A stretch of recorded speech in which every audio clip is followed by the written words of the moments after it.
Bismillahirrahmanirrahim. Assalamualaikum warahmatullahi wabarakatuh.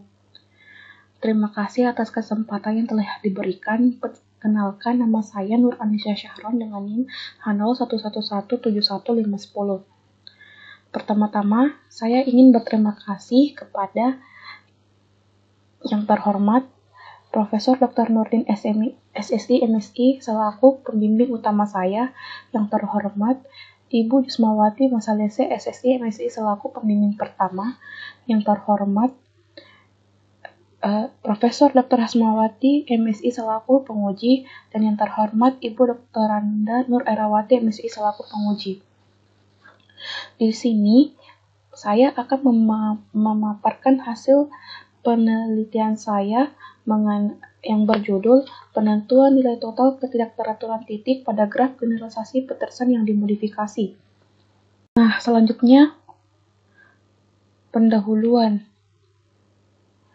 Adapun rumusan masalah dari penelitian ini, yaitu yang pertama, bagaimana cara menentukan batas bawah nilai total ketidakteraturan titik pada graf generalisasi Peterson yang dimodifikasi. Yang kedua, bagaimana cara menentukan batas atas nilai total ketidakteraturan titik pada graf generalisasi Peterson. Adapun batasan masalahnya, yaitu penelitian ini membahas tentang nilai total ketidakteraturan titik pada graf generalisasi Peterson yang dimodifikasi yang dinotasikan dengan Pn, di mana n adalah bilangan positif ganjil. Adapun tujuan penelitian ini bertujuan untuk menentukan batas bawah dan batas atas nilai total ketidakteraturan titik graf generalisasi Peterson yang dimodifikasi. Selanjutnya, apa sih graf generalisasi Peterson yang dimodifikasi? Graf generalisasi Peterson yang dimodifikasi merupakan graf yang diperoleh dari graf generalisasi Peterson dengan menambahkan sisi Y1, Y2, YI, Y plus 2, hingga YN1 kurang hingga YN kurang 1 YN untuk setiap I sama dengan 1, 2, hingga N kurang 2. Nah, graf generalisasi Peterson yang dimodifikasi dinotasikan dengan Pn, di mana M lebih besar sama dengan 5, dan N merupakan bilangan bulat ganjil. Adapun himpunan titik dan himpunan sisinya dapat dilihat sebagai berikut. Untuk menentukan nilai total ketidakteraturan titik graf generalisasi Peterson yang dimodifikasi, ada beberapa hal yang perlu dipertimbangkan.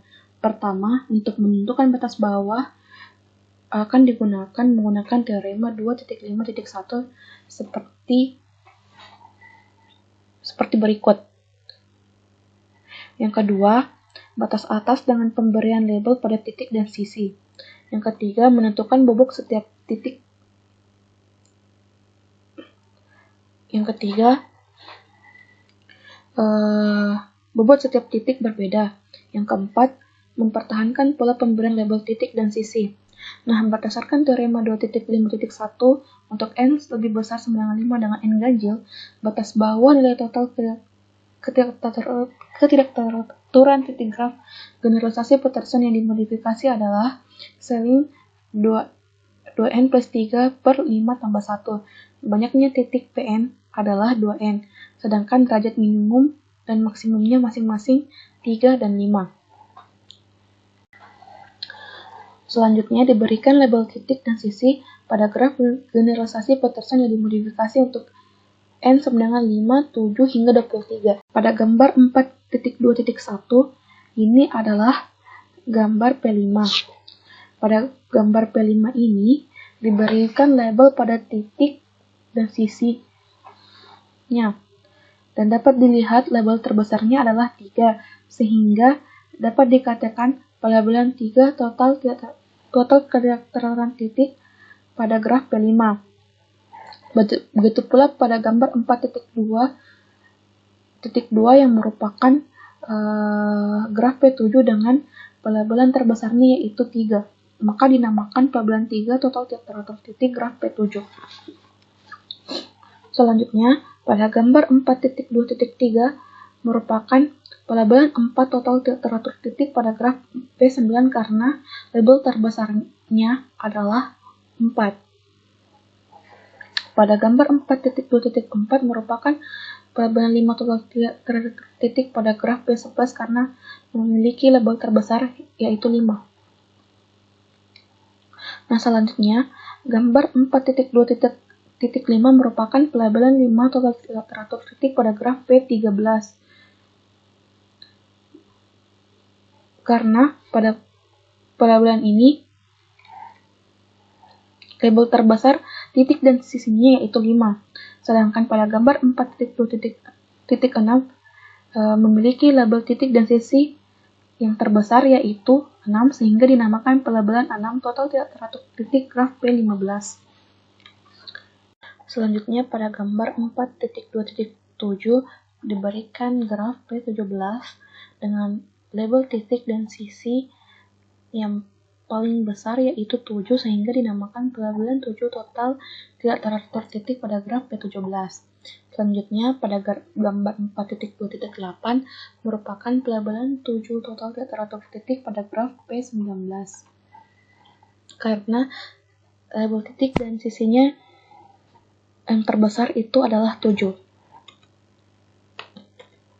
Selanjutnya, pada gambar 4.2.9 diberikan graf P21 dengan label titik dan sisi terbesar yaitu 8 sehingga dinamakan pelabelan 8 total tidak teratur titik graf P21. Nah, selanjutnya pada gambar 4.2.10 merupakan graf P23 dengan label titik dan sisi yang terbesar yaitu 9 sehingga dinamakan pelabelan 9 total tidak teratur titik pada graf P23.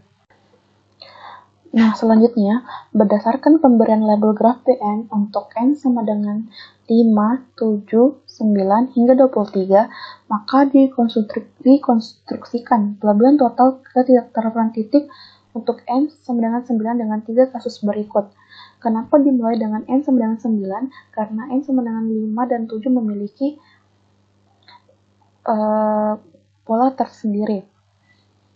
Kasus pertama, untuk n sama dengan 6k plus 1, di mana k sama dengan 2, 3, dan seterusnya. Untuk label titik pada graf Pn adalah pada persamaan 4.2.1, fungsi dari titik xi sama dengan 1 apabila i sama dengan 1 dan 2. Dan fungsi xi sama dengan 2 jika i sama dengan 3, 4, 5, dan 6. Pada persamaan 4.2.2, fungsi dari titik xi sama dengan i kurang 1 per 3, di mana i sama dengan 6L tambah 1, di mana L sama dengan 1, 2, dan seterusnya. Pada persamaan 4.2.3, fungsi dari titik xi sama dengan i kurang 2 per 3, di mana i sama dengan 6L tambah 2, di mana L mulai dari 1, 2, dan seterusnya. Pada persamaan 4.2.4, fungsi xi sama dengan i kurang 3 per 3 tambah 1, di mana i sama dengan 6L tambah 3, L sama dengan 1, 2, dan seterusnya. Pada persamaan 4.2.5, fungsi xi sama dengan i kurang 4 per 3, di mana i sama dengan 6L tambah 4. Pada persamaan 4.2.6, fungsi xi sama dengan i kurang 5 per 3 tambah 1, di mana i sama dengan 6L tambah 5. Pada persamaan 4.2.7, fungsi xi sama dengan i kurang 6 per 3 ditambah 1, di mana i sama dengan 6L tambah 6. Pada persamaan 4.2.8, fungsi xn kurang 2 sama dengan n kurang 1 per 3 kurang 1. Pada persamaan 4.2.9, fungsi dari titik fxn kurang 1 sama dengan n kurang 1 per 3 dikurang 1. Pada persamaan 4.2.10, fungsi dari titik xn sama dengan n kurang 1 per 3. Pada persamaan 4.2.11, fungsi dari titik yi sama dengan 1 apabila i sama dengan 1, 2, 3. Fungsi persamaan yi sama dengan 2 apabila i sama dengan 4 dan 5. Fungsi fungsi dari titik y sama dengan 3 jika i sama dengan 6. Selanjutnya pada persamaan 4.2.12, fungsi dari titik y sama dengan i kurang 1 per 3 ditambah 1, di mana i sama dengan 6L tambah 1, di mana L dimulai dari 1 dan seterusnya. Pada persamaan 4.2.13, fungsi dari titik y sama dengan i kurang 2 per 3 ditambah 1, di mana i sama dengan 6L tambah 2. Fungsi dari persamaan 4.2.14 adalah fungsi dari titik y sama dengan i kurang 3 per 3 tambah 2, di mana i sama dengan 6L ditambah 3. Fungsi persamaan pada 4.2.15, fungsi dari persamaan titik y sama dengan i kurang 4 per 3 ditambah 2, di mana i sama dengan 6L tambah 4. Pada persamaan 4.2.16, fungsi dari titik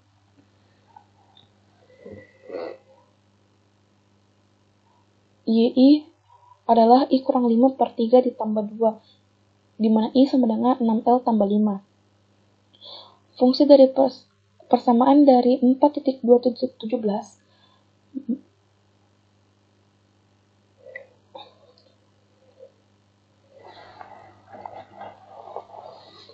pada persamaan 4.2.17 merupakan fungsi dari titik y sama dengan i kurang 6 per 3 ditambah 2, di mana i sama dengan 6L tambah 6. Fungsi dari pada persamaan 4.2.18,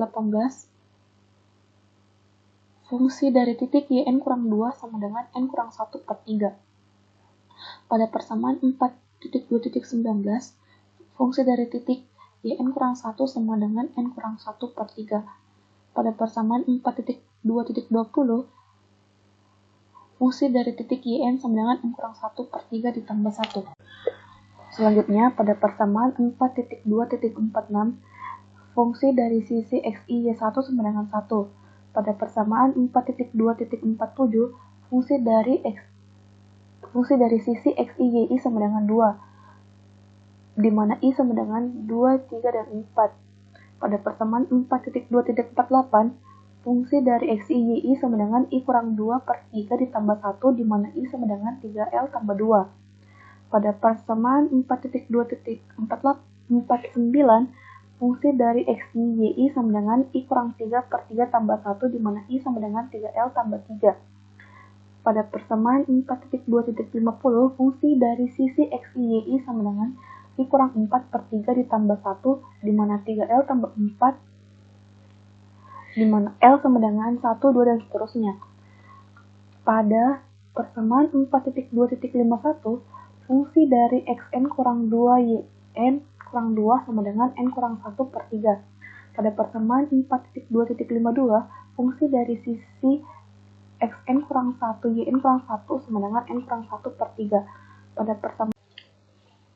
Pada persamaan 4.2.64, bobot titik xi di mana i sama dengan 6L tambah 1 adalah 6 plus i. Pada persamaan 4.2.65, bobot titik xi di mana i sama dengan 6L tambah 2 adalah 3 plus i. Pada persamaan 4.2.66, bobot titik xi sama dengan di mana i sama dengan 6L tambah 3 adalah 3 plus i. Pada persamaan 4.267, bobot titik xi di mana i sama dengan 6L tambah 4 adalah 3 plus i. Bobot titik pada persamaan 4.268, bobot titik xi di mana i sama dengan 6L tambah 5 adalah 3 plus i. Pada persamaan 4.2.69, bobot titik xi di mana i sama dengan 6L tambah 6 adalah 3 plus i. Pada persamaan 4.270, bobot titik xn kurang 2 sama dengan n plus 1. Pada persamaan 4.2.71, bobot titik xn kurang 1 adalah n plus 2. Selanjutnya, pada persamaan 4.272, bobot titik xn adalah n plus 3. Pada persamaan 4.273, bobot titik y1 adalah 5 tambah 2k ditambah 2n kurang 2 per 3. Selanjutnya, hingga persamaan 4.279 adalah persamaan dari y2, y3, y4, y5, y6, dan y7. Selanjutnya, pada persamaan 4.2.80, bobot titik yi, di mana i sama dengan 6L tambah 2, L dimulai dari 1, 2, dan seterusnya, diperoleh bobot titiknya yaitu 7 tambah 2K ditambah 5I kurang 10 per 6 ditambah 2N kurang 2 per 3. Selanjutnya, pada persamaan 4.2.81 diberi bobot titik yi di mana i sama dengan 6L tambah 3, yaitu 4 tambah 2K tambah I tambah 2N kurang 2 per 3. Pada persamaan 4.2.82 diberikan bobot titik yi di mana I sama dengan 6L tambah 4, yaitu 4 tambah 2K tambah I tambah 2N kurang 2 per 3. Pada persamaan 4.2.83 diberikan bobot titik yi di mana I sama dengan 6L tambah 5 adalah 4 tambah 2K tambah I tambah 2N kurang 2 per 3. Pada persamaan 4.2.84 diberikan bobot titik yi di mana I sama dengan 6L tambah 6, yaitu 4 tambah 2K tambah I ditambah 2N kurang 2 per 3. Pada persamaan 4.2.85 diberikan bobot titik yi di mana I sama dengan 6L tambah 1 adalah 4 tambah 2K tambah I ditambah 2N kurang 2 per 3. Pada persamaan 4.2.86 diberikan bobot titik yi di mana I sama dengan 6L tambah 2, yaitu 4 tambah 2K tambah I tambah 2N kurang 2 per 3. Selanjutnya, pada persamaan 4.2.87 diberikan bobot titik yn kurang 2 sama dengan 2n tambah 1. Selanjutnya, pada persamaan 4.2.88 diberikan bobot titik yn kurang 1 sama dengan 2n tambah 2. Pada persamaan 4.2.89 diberikan bobot titik yn sama dengan 2n tambah 3. Jadi, berdasarkan definisi bobot titik dari 4.258 hingga 4.289 diperoleh bahwa bobot titik x1 hingga bobot titik yn berbeda, sehingga dapat disimpulkan bahwa semua bibit titik pada graf PN berbeda, maka F yang dikonstruksikan adalah suatu pelabelan total keteraturan titik pada graf PN dengan N sama dengan 6K plus 1 di mana K dimulai dari 2, 3, dan seterusnya. Kemudian akan ditunjukkan bahwa label terbesar yang digunakan pada pelabelan yang telah dikonstruksikan adalah sebagai berikut. Yang berdasarkan persamaan 4.2.1, fx1 sama dengan fx2 sama dengan 1 kurang dari saling atas 2n plus 3 per 6. Dan fx3 sama dengan fx4 sama dengan fx5 sama dengan fx6 sama dengan 2 kurang dari saling atas dan fx3 sama dengan fx4 sama dengan fx5 dan x6 sama dengan 2 kurang dari saling 2n plus 3 per 6. Nah, berdasarkan persamaan 4.2.2 untuk I sama dengan 6L tambah 1 fxi sama dengan I kurang 1 per 3 kurang dari sama dengan saling 2n plus 3 per 6. Begitu pula seterusnya hingga persamaan 4.2.54, 55, 56, 57 yaitu n kurang 1 per 3 ditambah 1 kurang dari saling 26 plus 3 per 6. Nah, selanjutnya akan ditunjukkan bahwa n kurang 1 per 3 ini tambah 1 kurang dari seling 2n plus 3 per 6 seperti berikut. Nah, dari hasil pembuktian ini ditunjukkan bahwa graf Pn dengan n sama dengan 6k plus 1, di mana k sama dengan 2, 3, dan seterusnya merupakan pelabelan k total tidak teratur titik, di mana k sama dengan seling 2n plus 3 per 6. Selanjutnya untuk kasus 2, hampir sama dengan kasus 1, di mana pada persamaan 4.290 hingga 4.299 merupakan label titik pada X. Selanjutnya pada 4.200 dan hingga 4.209 merupakan label titik Y. Selanjutnya persamaan 4.210 hingga persamaan 4.246 merupakan pelabelan sisi pada kasus 2. Nah, selanjutnya akan dibuktikan bahwa bobot setiap titik berbeda pada persamaan 4.247 hingga persamaan 42.178 merupakan bobot titik pada kasus 2. Berdasarkan definisi bobot titik dari 4.2147 hingga 4.2178, maka diperoleh untuk I sama dengan 1, 2, hingga n kurang 3, di mana n sama dengan 6k plus 3, k sama dengan 1, 2, dan seterusnya, diperoleh bahwa bobot titik X1, X2, hingga bobot titik IN berbeda, sehingga dapat disimpulkan bahwa semua bobot titik pada graf PN berbeda.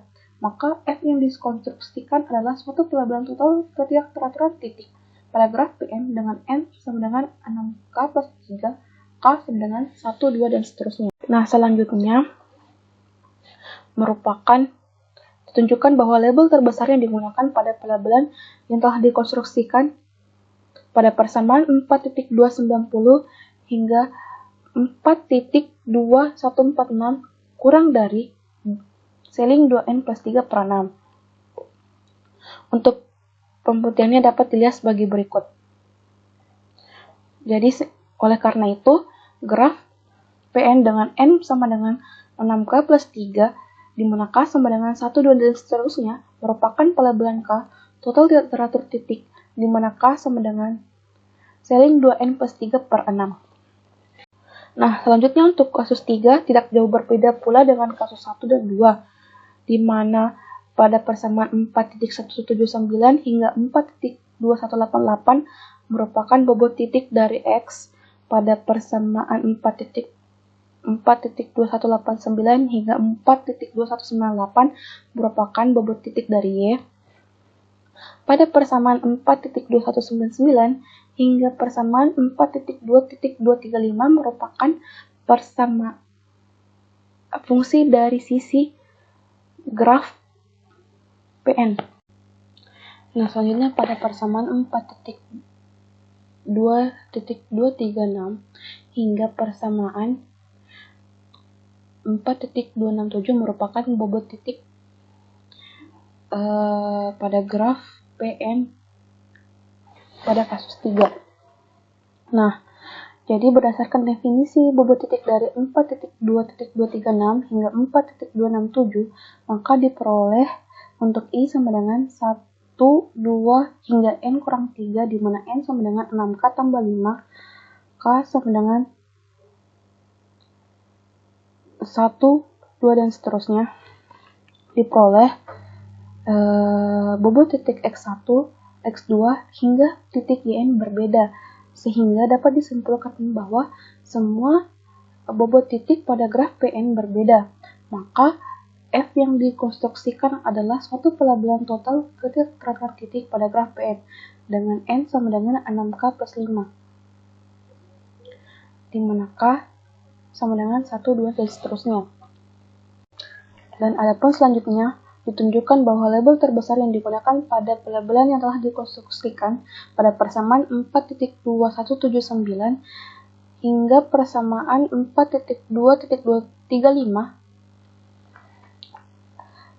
lebih kecil sama dengan seling 2n plus 3 per 6. Adapun pembuktiannya sebagai berikut. Oleh karena itu, graf Pn dengan n sama dengan 6k plus 5, di mana k sama dengan 1, 2, dan seterusnya, merupakan pelabelan quadrilateral titik di mana k sama dengan seling 2n plus 3 per 6. Jadi, berdasarkan teorema 2.5.1, diperoleh bahwa seling jumlah titik pada graf Pn ditambah delta per delta tambah 1 sama dengan seling 2n plus 3 per 6 kurang dari TVS Pn. Jadi berdasarkan hasil di atas diperoleh bahwa teorema berikut ini. Teorema yaitu teorema 4.2.1 yang berbunyi untuk sebuah graf generalisasi Peterson yang dimodifikasi di mana N lebih besar sama dengan 5 adalah banyaknya titik dengan derajat minimum 3 dan derajat maksimum 5, maka berlaku TVS Pn sama dengan seling 2n plus 3 per 6. Jadi, kesimpulannya adalah dengan menggunakan pelabelan total tidak teratur titik pada graf generalisasi Peterson yang dimodifikasi, maka diperoleh nilai total ketidak teratur titik graf Pn untuk n lebih besar sama dengan 5 adalah sebagai berikut, yaitu nilai TVS-nya adalah seling 2n plus 3 per 6, di mana untuk n sama dengan 6k plus 3 diperoleh nilai TVS merupakan bilangan genap asli, sedangkan untuk n sama dengan 6k plus 1 dan n sama dengan 6k plus 5 diperoleh nilai TVS-nya yaitu merupakan bilangan ganjil asli. Nah, selanjutnya saran. Pembahasan mengenai pelabelan total tidak teratur titik masih terbuka bagi peneliti lain untuk melanjutkan penelitian ini dan bisa juga melakukan penelitian yang serupa dengan jenis graf yang berbeda atau melakukan penelitian dengan jenis graf yang sama tetapi dengan jenis pelabelan yang berbeda.